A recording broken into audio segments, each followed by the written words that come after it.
Fundamentally कुछ pick and choose करना हो तो एक बढ़िया से फंडामेंटल एनालिस्ट के पास चला जाए।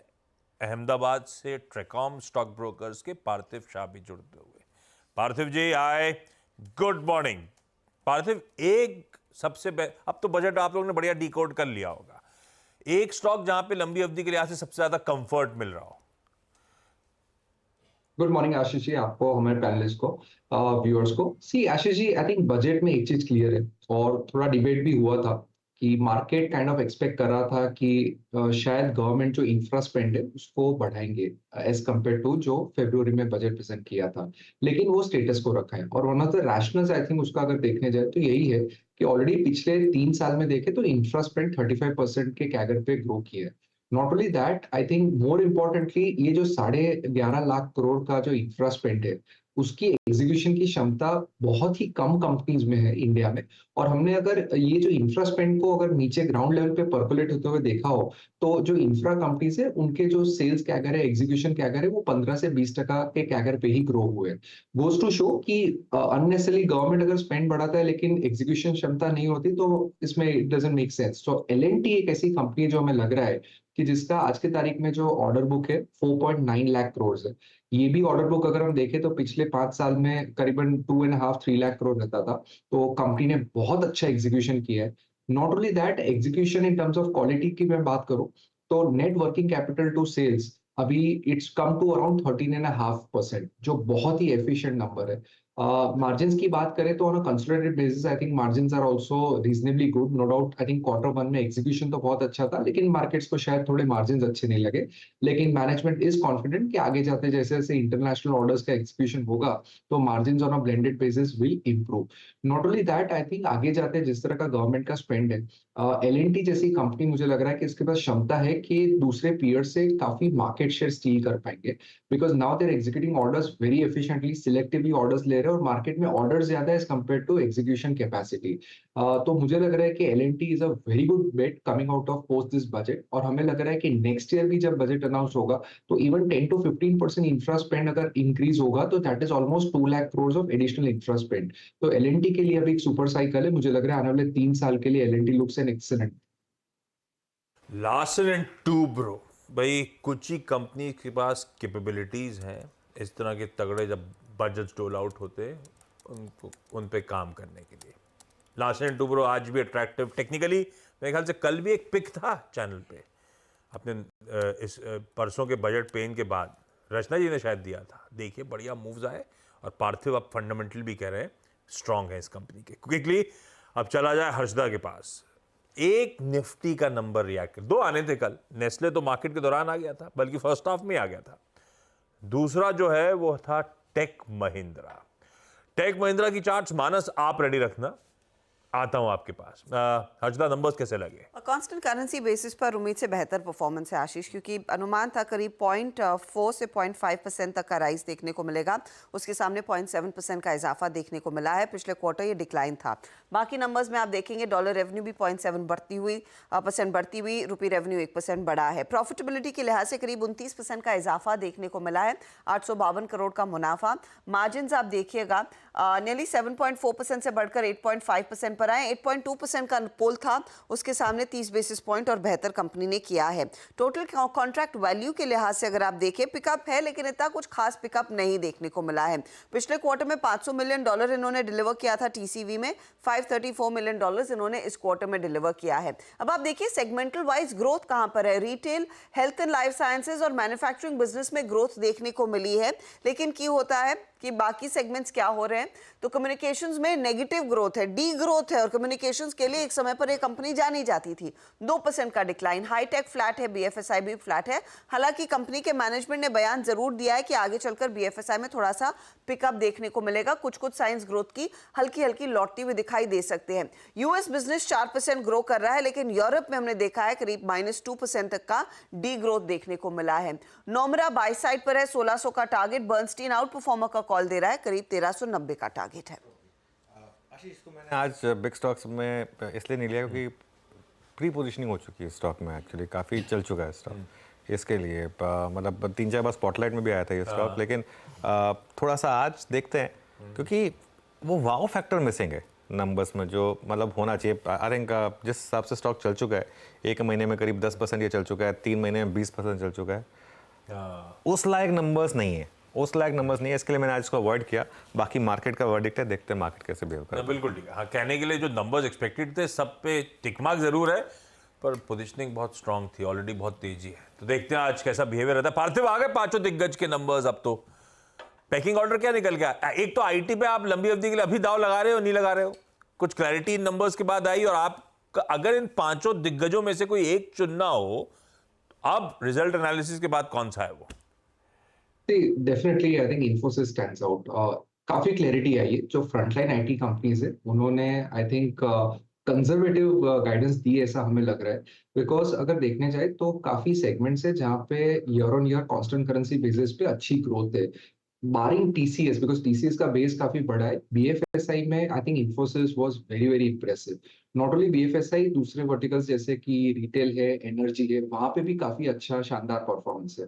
और उनकी कमेंट्री यही कह रही है कि बाकी के जो वर्टिकल्स है जैसे कि कम्युनिकेशन है, वहां पे आई थिंक आगे जाते थोड़ा उनको लग रहा है कि सेकेंड हाफ तक इंप्रूवमेंट आएगा।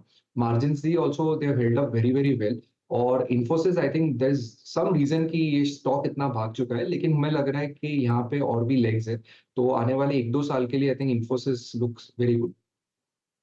इन्फोसिस सबसे बेहतर आने वाले 1-2 साल के लिए अगर कुछ दिग्गजों में चुनना है, ये है वो काउंटर। लेकिन टेक महिंद्रा की प्लेसिंग कैसी है, बिल्डअप कैसा है? मानस, चार्ट्स पे कैसा लग रहा है? देखिए, चार्ट्स तो काफी बेहतरीन लग रहे हैं। हाई टॉप्स हायर बॉटम्स का ट्रेंड है, कुछ इंपॉर्टेंट मूविंग एवरेजेस के ऊपर स्टॉक ट्रेड कर रहा है। आई थिंक अभी भी खरीदारी करने के मौके हैं। अगर आज ये 1540 1550 के ऊपर सस्टेन करने लगे तो खरीदारी करिए 1515 के स्टॉप लॉस से, और टारगेट सेट करिए 1585 के। ओके, ये हो गई टेक महिंद्रा की बात। वायदा के बहुत सारे नंबर्स पर रिएक्ट करना है, तो एक काम करते हैं, पहले डीएलएफ को सिंगल आउट करते हैं, बाकी फिर वायदा के बाद में ले लेंगे। डीएलएफ पे शिल्पा जी आप चार्ट रेडी रखो, आता हूं, पोजीशनिंग देख के रखो। हजदा, नंबर्स कैसे लग रहे हैं? डीएलएफ के केस में प्रॉफिटेबिलिटी में इजाफा जरूर है, करीब 22% तक की ग्रोथ देखने को मिली है। 645 करोड़ के आसपास ये नंबर आया है, लेकिन रेवेन्यू फ्लैटिश है। 1362 करोड़ पर कॉन्ट्रैक्ट होता हुआ 4% की गिरावट। इबिटा में हमने देखा है ज्यादा प्रेशर देखने को मिला है, 42% से ज्यादा का दबाव यहाँ पर 229 करोड़ के आसपास ये फिगर आया है। मार्जिन जो है, मार्जिन कॉन्ट्रैक्ट हुए हैं, बढ़े नहीं हैं, घटे हैं। 27.8% से घटकर ये 16.8% पर आए हैं, तो ऑपरेशनल कुछ प्रेशर देखने को मिला है। Q1 में हाउएवर न्यू सेल्स की बुकिंग का अमाउंट 6,404 करोड़ पर है। कंपनी ने कहा अपने प्रीवियस रिकॉर्ड्स को इसने बीट कर दिया है, और ये हुआ है क्योंकि इनकी एक जो पर्टिकुलर प्रोजेक्ट था गुड़गांव वाला, उसी से 5,600 करोड़ इनको ऑन द स्पॉट मिलते हुए दिखाई दिए हैं। वो इनफैक्ट इसका फेज 2 पिरवाना वेस्ट का एक ही दिन में सोल्ड आउट होता हुआ दिखाई दिया, उसका बड़ा एलोकेशन है। FY25 की पाइपलाइन मजबूत है, 9 मिलियन स्क्वायर फीट की नए प्रोडक्ट्स इस फिस्कल में ये जोड़ते हुए दिखाई देंगे। अलग सेगमेंट्स, अलग अलग ज्योग्राफीज में, तो गुड़गांव, मुंबई, गोवा, चंडीगढ़ के प्रोजेक्ट्स लॉन्च होंगे। डीएलएफ के मैनेजमेंट से हम बात कर रहे थे, उन्होंने मुंबई की वैसे भी बात की थी। और इनका जो रेंटल रेवेन्यू वाला बिजनेस है DCDL, वहां पर भी हमने देखा है कंसोलिडेटेड रेवेन्यू 10% बढ़ा है, तो प्रॉफिटेबिलिटी में 20% तक की ग्रोथ देखने को मिली है ईयर ऑन ईयर। सुन रहा था मैं, भोपाल के लिए मना कर दिया उन्होंने। भोपाल अभी लाए, रेडार पर नहीं। ठीक है, लेकिन नंबर ऐसे नहीं देखिए साल दर साल। इसके इंटरनल जो हजदा मेंशन कर रही हैं, नई बुकिंग्स, बैलेंस शीट पे डेट से कैश में तब्दील हो जाना, नए प्रोजेक्ट लॉन्चेस, ये सब इंपॉर्टेंट है, क्योंकि रेवेन्यू रिकग्निशन मॉडल होता है, इसलिए साल दर साल दिक्कत आ जाती है ऐसे नंबर्स देखने में। इंटरनल्स बढ़िया है। पर शिल्पा जी, चार्ट्स पे प्लेसमेंट कैसा? जी बिल्कुल आशीष जी, अगर हम लोग डेटा देखेंगे तो ये 800 780 जोन्स, ये जो क्लस्टर है, इसमें इसका सपोर्ट अच्छा है। तो अगर आपको ऑन डिक्लाइंस पे कभी मिले तो 780 के स्टॉप लॉस से आप इसमें डेफिनेटली लॉन्ग जा सकते हैं। इसमें 97% रोल ओवर्स भी हुए हैं, तो मुझे लगता है कि ये सपोर्ट पे है, तो रिस्क रिवॉर्ड आपके लिए फेवरेबल रहेगा। यहाँ से अगर ये टर्न अराउंड होता है तो आपको 880 से वापस 900 जोन्स तक ये मूव करते हुए मिलेगा। तो रिस्क रिवॉर्ड फेवरेबल ट्रेड है, 780 should be a stop loss. Okay, risk reward बढ़िया है डीएलएफ का, इंटरनल्स डिसेंट है कंपनी के। देखते हैं स्टॉक कैसा चलता है। अब आइए वायदा के नंबर्स। एक डीएलएफ हटा दें तो फिर भी 5 और कंपनीज हैं जिनके नंबर्स पे हमें रिएक्ट करना है। एक काम करिए सावंत साहब, आप रेडी करो जरा ये एमजीएल का काउंटर, और सतपुते साहब आपके पास आऊंगा यूबीएल के लिए, प्लीज देख के रखना। हर्षदा, ये बाकी वायदा वाले नंबर्स कैसे? आशीष, इसमें आप एम्फेसिस भी जोड़कर देखेंगे क्योंकि आज सुबह सवेरे वो नंबर्स आए थे। प्रॉफिटेबिलिटी 3% बढ़ी है, 404 करोड़ का फिगर। रेवेन्यू फ्लैट है 3422 करोड़ के आसपास। एबिट मार्जिन में 15% का फिगर है, फ्लैटिश देखने को मिला है, ज़्यादा कुछ बढ़ा नहीं है। Constant currency revenue growth however 0.1% पर है, लास्ट क्वार्टर में 2% पर थी, तो वो कॉन्ट्रैक्ट हुई है, वो अच्छा संकेत नहीं है। साथ ही साथ कंपनी ने ये कहा है कि टीसीवी इस बारी करीब $319 मिलियन की, और जनरेटिव एआई की डील विंस इनके हाथ थोड़ी सी मिलती हुई दिखाई दी है। ये एम्फेसिस की तरफ से आया है। अब आते हैं आपके यूबीएल पर। तो यूबीएल के केस में प्रॉफिट में करीब 27.5% का इजाफा है, 174 करोड़ का मुनाफा। रेवेन्यू 9% बढ़कर 2475 करोड़ पर आया है। इबिटा आप देखेंगे तो करीब 28% बढ़ा है, आंकड़ा है करीब 285 करोड़ का। मार्जिन बढ़े हैं, 9.8% के मार्जिन नियरली 11.5% पर आए हैं। लेकिन इंटरनल्स इंपॉर्टेंट है। वॉल्यूम ग्रोथ सिर्फ 5% की, जहां पर मार्केट एक्सपेक्ट कर रहा था 8 से 9% की। अब वॉल्यूम ग्रोथ में जो प्रीमियम सेगमेंट है यानी कि किंगफिशर अल्ट्रा और मैक्स, उनकी तरफ से परफॉर्मेंस ज्यादा बेहतर है। बाकी जो इनके पॉपुलर ब्रांड्स हैं या फिर मास मार्केट ब्रांड्स है, उसमें ज्यादा इजाफा नहीं देखने को मिला है। वॉल्यूम ग्रोथ के लिए कर्नाटका, आंध्र प्रदेश, यूपी और महाराष्ट्र जैसे राज्य आप कह सकते हैं रिस्पॉन्सिबल है। तेलंगाना, वेस्ट बंगाल और तेलंगाना और दिल्ली में हमने देखा डिमांड थोड़ी सी कम होती हुई दिखाई दी थी। प्राइस मिक्स नियरली 3.5% का फायदा दरअसल कंपनी के हाथ लगता हुआ दिखाई दिया है। आते हैं अब एमजीएल पर। एमजीएल के केस में उम्मीद से बेहतर प्रदर्शन देखने को मिला है। 284 करोड़ का मुनाफा आया है, 7% बढ़कर। रेवेन्यू में 1.5% का इजाफा है, 1590 करोड़ के आसपास, एक्सपेक्टेशन से बेहतर है। 418 करोड़ तक का एबिट कंपनी ने डिलीवर किया है, 6.5% तक का इजाफा। मार्जिन बढ़कर आए हैं, तो ये इनफैक्ट आप कह सकते हैं बेहतर प्रदर्शन देखने को मिला है। एबिटा पर एससीएम नियरली 12 रुपीज़ पर आ रहा है, एक्सपेक्टेशन 10 रुपये, 10.5 रुपये के आसपास थी। वॉल्यूम्स में पिकअप या फिर वॉल्यूम्स भी इन लाइन ही आए हैं। जेफरीज इनफैक्ट इस पर एक बाय कॉल दे रहा है 1990 करोड़ का। एयू स्मॉल फाइनेंस बैंक भी रेडार पर रहेगा, उम्मीद से बेहतर नतीजे हैं। मुनाफा 502 करोड़ पर आया है, ब्याज से आय 1920 करोड़ के आसपास आती हुई। एसेट क्वालिटी में सुधार है, 1.78% तक का gross NPA versus 1.67%। Net NPA, I beg your pardon, asset quality में नेट एनपीए की स्थिति आपके सामने दिखाई दे रही है। मार्जिन देखिएगा 5.1% से बढ़कर करीब 6% पर आते हुए दिखाई दिए हैं। एसेट क्वालिटी में हल्का सा प्रेशर है, मैं अपने आप को करेक्ट करना चाहूंगी। एडवांस ग्रोथ डिसेंट रही है, क्वार्टर ऑन क्वार्टर लोन्स में 3.4% का इजाफा। डिसबर्समेंट से यील्ड जो है वो 15.8% के आसपास आते हुए दिखाई दिए हैं। रैमको सीमेंट भी आप रेडार पर रखेंगे, वायदे का ये भी नंबर है। प्रॉफिटेबिलिटी 55% घटकर आई है, 40 करोड़ के आसपास का अनुमान था, हालांकि 55 करोड़ कंपनी ने डिलीवर किया है, 36 करोड़ डिलीवर किया है। रेवेन्यू 2088 करोड़ पर ड्रैग कर रहा है। एबिटा में प्रेशर देखने को मिला है। यहाँ पर मार्जिन जो हैं वो उम्मीद से बेहतर आए हैं, 15% पर स्टेडी रहे। रियलाइजेशंस इनफैक्ट कॉन्ट्रैक्ट हुए हैं, 2% की गिरावट प्राइसेस में देखने को मिली, उसका एक इम्पैक्ट आया है बिजनेस पर। इनफैक्ट हर्षदा बिल्कुल सही के ऊपर मैं यहाँ से एक टेक ओवर करूँगा। हालांकि मैंने बिग स्टॉक्स में रेड में डाला था क्योंकि वो सीएलएसए की रिपोर्ट थी, लेकिन एक चीज़ मैं यहाँ पर बोल देता हूँ, गैप डाउन तो होगा इसमें कोई डाउट नहीं है, लेकिन गैप डाउन में ना शॉर्ट मत करिए।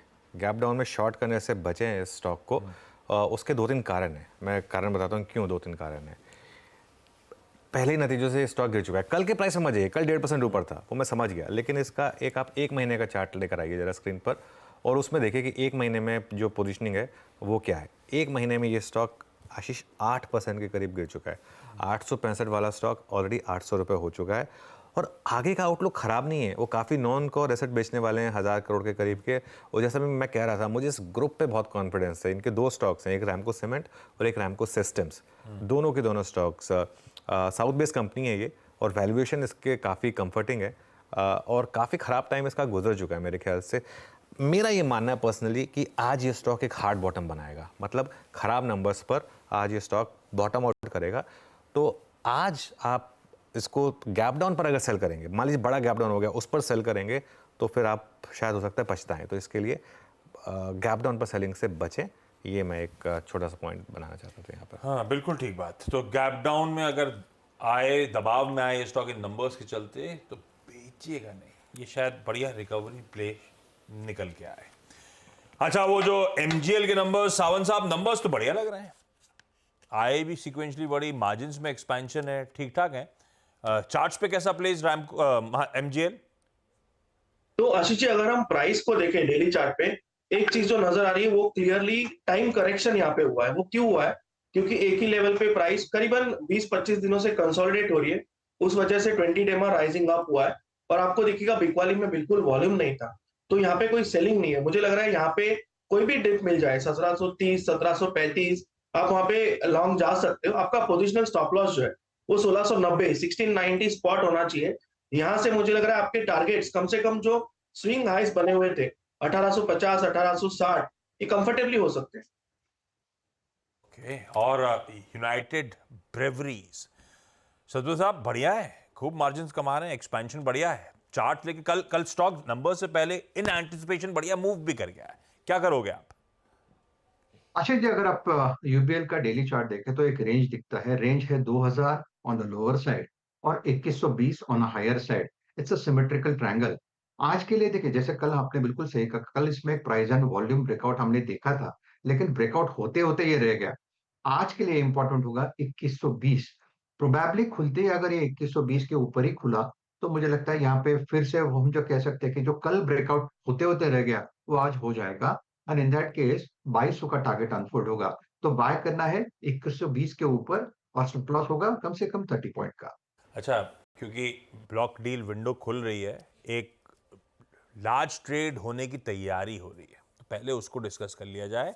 सोभा लिमिटेड नेटवर्क की एक्सक्लूसिव, हर्षदा क्या अपडेट्स? यहाँ पर अनामोडी रियल एस्टेट LLP, जो बेसिकली गोदरेज फैमिली की एंटिटी है, वो शोभा में 9.9% हिस्सेदार है। आशीष, उसमें से करीब 5% हिस्सा वो आज इस ब्लॉक डील के जरिए ऑफलोड करते हुए दिखाई देंगे। डील साइज उस लिहाज से अगर आप ध्यान दीजिएगा करीब $100 मिलियन के आसपास आकी जा रही है। कल की क्लोजिंग प्राइस से अगर आप कंपेयर करेंगे तो 6% के डिस्काउंट पर यह सौदा होने के आसार बन रहे हैं। तो कुछ ही मिनटों में अनुमान है वो डील होती हुई दिखाई देगी। अनामुडी क्योंकि पूरी तरह से एग्जिट नहीं कर रहा है, 5% बेचकर 4.9% हिस्सा इनके पास अभी भी होगा, तो 90 डेज का एक लॉक इन पीरियड होगा इस पर्टिकुलर ब्लॉक के बाद। अब देखते हैं ये ट्रांजैक्शन कैसे प्ले आउट होता है, ब्लॉक विंडो में होता है या फिर कंटिन्यूस सेशन में देखने को मिलता है। उन अपडेट्स के बाद इस स्टॉक पे फिर अपन लोग बातचीत करेंगे, कहाँ खुल रहा है, कहाँ पे खड़ा है, वो ज़्यादा इंपॉर्टेंट, उसके बाद डिसीजन लेंगे।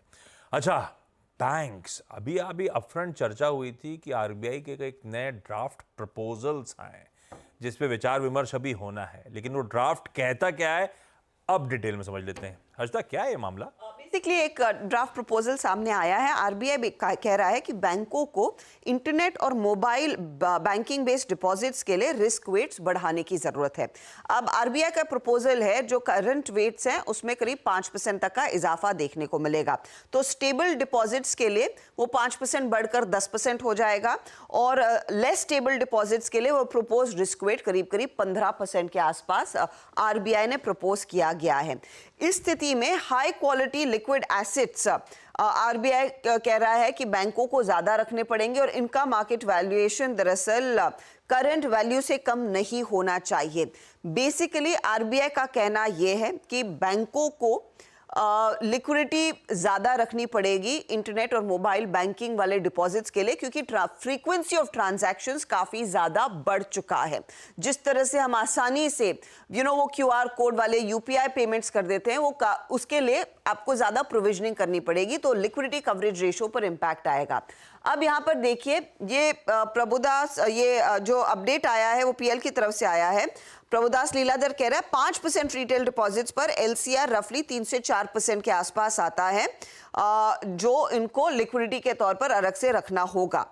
अब यहाँ पर इसका नेट इंटरेस्ट मार्जिन्स और कोर रिटर्न ऑन एसेट्स पर इंपैक्ट पड़ेगा। Return on assets 6 to 9 basis point से इंपैक्ट होते हुए दिखाई दे सकते हैं और ऑफ कोर्स LCR भी बढ़कर आएगा। पैट का इंपैक्ट नियरली 3 से 7% आता हुआ दिखाई दे सकता है और मार्जिन्स पर ये 7 से 10 बेसिस पॉइंट का इंपैक्ट आएगा। लेकिन ध्यान रखिएगा, ये 31 अगस्त तक आपको इस पर अपनी राय देनी है और जब ये इम्प्लीमेंट होगा वो इनफैक्ट April 1 ऑनवर्ड्स होगा, तो इम्प्लीमेंटेशन अगले फिस्कल में आता हुआ दिखाई देगा। FY26 में ही वो इम्पैक्ट आएगा। यहाँ पर स्पेसिफिकली जो बड़े प्राइवेट सेक्टर बैंक्स हैं, ICICI bank, Kotak Mahindra bank, axis और HDFC पर इसका कम इम्पैक्ट आएगा, ये वो रिपोर्ट कह रही है। इंडसइंड, PSU बैंक और मिड कैप बैंक्स पर ज्यादा इम्पैक्ट आता हुआ दिखाई देगा given lower NIM and weak return on assets. इसको वैसे आपको पढ़कर देखना है, प्रपोजल है, इस पर आगे देखते हैं बयान क्या आता है, लेकिन बेसिकली RBI चाहता है कि LCR इन इंटरनेट और मोबाइल बेस्ड बैंकिंग के लिए बढ़ाया जाए। मतलब क्योंकि आसानी से हम कर लेते हैं तो आसानी से निकाल भी लेते होंगे, ऐसा है क्या? वो निकल ही रहा है ना आसानी से। अगर आप डिपॉजिट कर रहे हो, आसानी से लोग निकाल रहे हैं, उसी के मद्देनजर RBI ने कहा कर रहा था कि बैठे बैठे घर पे मोबाइल ऐप से FD हो जाता था, अब मैं ऐसा करूंगा तो बैंक के लिए सरदर्द बढ़ जाएगा। तो कल को हो सकता है इंटरनेट और इससे बोलेंगे कि इस पे दरें हम इतनी देंगे और घर आके ब्रांच पे करो तो इतनी दरें देंगे, ऐसा भी हो सकता है ना? तो आप क्योंकि इस पे ज्यादा खर्च हो रहा है, हम आपको कम देंगे, इस पे आओ। पर आप क्या जाना चाहोगे बैंक? मैं चला जाऊंगा, घर के सामने है। पार्थिव यही होगा ना भाई, बैंक भी तो कहीं वसूलेंगे। बोले आप मोबाइल से और इससे कर रहे हो, कन्वीनियंस से कर रहे हो, 10-20 बेसिस पॉइंट लो कम लो। आइडिया मत दो, वैसे भी कन्वीनियंस फीस बहुत सारे प्लेटफॉर्म्स वसूलते हैं, अब बैंक भी वसूलना शुरू कर देंगे मोटे तौर पर। Parthiv bank on a lighter note Ashish ji, HDFC bank जैसा कंजूस बैंक भी अभी चाह रहा है कि उसको डिपॉजिट रेट्स बढ़ाने पड़ेंगे। कल ही 20 बेसिस पॉइंट बढ़ा दिए। एग्जैक्टली। सो आपने जो बताया, I think you talk like a banker, definitely they have an option के बोल सकते हैं कि भी ऑनलाइन कर दे तो हम इतना बेसिस कम देंगे, ऑफलाइन करेंगे तो ज्यादा देंगे। और yes you are right, what has been happening is कि रिटेल इन्वेस्टर बहुत स्मार्ट हो चुका है। आर्बिट्राज फंड्स में अगर 7-7.5% का स्प्रेड मिल रहा है 3 महीने के लिए और उसमें 15%, अभी 20% का short term capital gain tax रहता है, तो they are happy to move their money there. तो स्विचिंग बहुत कन्वीनियंस की वजह से आई थिंक बैंकों को ये दिक्कत बढ़ रही है और ये मूव के बाद I think it's an indirect benefit to the banks for the long term. They will try and garner more long term deposits.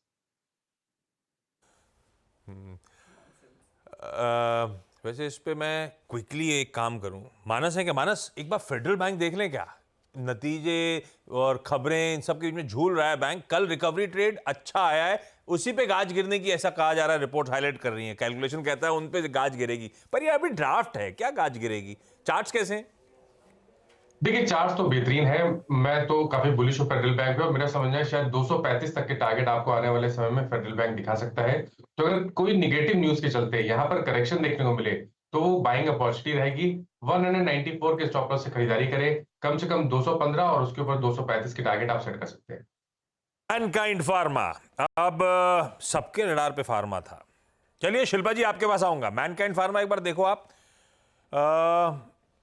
या फिर एक काम करो, सतपति साहब के पास मैनकाइंड फार्मा के लिए जाता हूँ, शिल्पा जी का कोई वायदा के स्टॉक के लिए चल दूंगा। हर्षदा, मैनकाइंड के अपडेट्स क्या हैं? मैनकाइंड दरअसल इन्होंने एग्रीमेंट साइन की है, भारत सीरम्स को अक्वायर करेंगे। आपने सुना, रिसेंटली अखबारों में सुना होगा, मीडिया में इसकी काफ़ी चर्चा हो रही थी, तो वो डील होती हुई दिखाई देगी। अगले 3 से 4 महीनों में डील होगी। 13,630 करोड़ में भारत सीरम्स को खरीदने की तैयारी यहाँ पर कंपनी ने कर ली है। यहाँ पर अगर आप ध्यान दीजिएगा, अगले 3 से 4 महीनों में अगर ये डील पूरी होती है, काफ़ी ऐड करेगा ये मैनकाइंड के बिजनेस पर। पहले तो मार्जिन भारत सीरम्स के नियरली 28% के हैं, मैनकाइंड के 25% पर है, तो हायर मार्जिन ट्रैजेक्टरी में कंपनी और बढ़ती हुई दिखाई देगी। एंटरप्राइज वैल्यू के लिहाज से जो रिपोर्टेड वैल्यूएशन था भारत सीरम्स का, वो नियरली 14,000 करोड़ आका जा रहा था। इस समय जो सौदा हो रहा है वो 13,630 करोड़ में हो रहा है, तो थोड़ा सा आप कह सकते हैं बहुत मामूली सा ही, लेकिन थोड़ा सस्ता पड़ा है। लेकिन साथ ही साथ क्या ऐड करेगा ये? वॉल्यूम पिकअप देखने को मिलेगा मैनकाइंड के लिए। क्रॉनिक पोर्टफोलियो 36% का है डोमेस्टिक सेल्स में। मैनकाइंड एक्सपोर्ट मार्केट में अपनी प्रेजेंस और बढ़ाता हुआ दिखाई देगा इस पर्टिकुलर एक्विजिशन के बाद, वो भी एक पर्टिकुलर पॉजिटिव है। फुटप्रिंट एक्सपैंड होगा विमेंस हेल्थ और क्रिटिकल केयर में, जिसके लिए भारत सीरम्स जानी जाती है। अच्छा, कैश के रिजल्ट्स? मैं वो गुड बैड अगली आपके लिए फटाफट से दिखा देती हूँ। जुपिटर वैगन्स परफॉर्मेंस बहुत बढ़िया है, 46% का इजाफा प्रॉफिटेबिलिटी में, रेवेन्यू 17% बढ़कर आया है, एबिटा और मार्जिन्स बेहतर हुए हैं। आवास फाइनेंसियर्स मुनाफा 15% बढ़ा, आय में 16% का इजाफा है। मोतीलाल ओसवाल जो एक्सपेक्टेड था वही डिलीवर हुआ है, 68% का मुनाफे में इजाफा, 54% आय बढ़ती हुई, ऑपरेशनली बहुत मजबूत नंबर्स हैं। प्राज मिक्स्ड बैग है, 43% दरअसल मुनाफे में वृद्धि है, रेवेन्यू डाउन है लेकिन एबिटा लेवल बेहतर होता हुआ और मार्जिन्स भी बढ़ते हुए दिखाई दिए हैं, ऑपरेशनली बेहतर आप कह सकते हैं। ऑपरेशनली शैले होटल्स के भी नंबर्स आपको अच्छे दिखाई देंगे, भले ही प्रॉफिटेबिलिटी में दबाव देखने को मिला हो, रेवेन्यू एबिटा मार्जिन्स इंप्रूव होते हुए दिखाई दिए हैं। साइंट के केस में मुनाफा दबाव में है, आय दबाव में है, बाकी ऑपरेशनली भी कमजोरी देखने को मिल रही है। वीएसटी इंडस्ट्रीज नंबर्स प्रेशर में है और बोनस का भी ऐलान हो चुका है, तो वो भी आप उस लिहाज से रेडार पर रखेंगे। आशीष, आप रेडार पर रखेंगे आज गो डिजिट को। ग्रॉस रिटर्न प्रीमियम 22% बढ़ा है, मुनाफे में 74% का इजाफा है, एसेट्स अंडर मैनेजमेंट 33% बढ़ते हुए दिखाई दिए हैं। टेक्समैको ने 100% share holding Jindal rail infrastructure limited की खरीदने के लिए डील कर ली है। एक्सपैंड होगी इनकी प्रेजेंस वैगन्स में, 615 करोड़ में सौदा होता हुआ दिखाई देगा। एसजेवीएन भी इंपॉर्टेंट है आज, 13,947 करोड़ का ऑर्डर, एक बहुत बड़ा ऑर्डर एसजेवीएन को मिजोरम सरकार के जरिए हाथ लगता हुआ दिखाई दिया है, तो पॉजिटिव है। और सन फार्मा को यूएस एफडीए से नॉड मिल चुका है, एक ओरल दवा जो एलोपीशिया की ट्रीटमेंट के लिए इस्तेमाल की जाती है उसके लिए पोटेंशियल है, ये 3 से 4 सालों में $200 मिलियन कमा कर दे सकती है और कंपनी के स्पेशलिटी पोर्टफोलियो में ऐड ही करेगी। लीजिए भाई साहब, ये सारे खबरें, ये सारे स्टॉक्स रखे रडार पे। अब मुनाफे की तैयारी समेटने का समय, और अब दस्तक देंगे हम पहला सौदा में।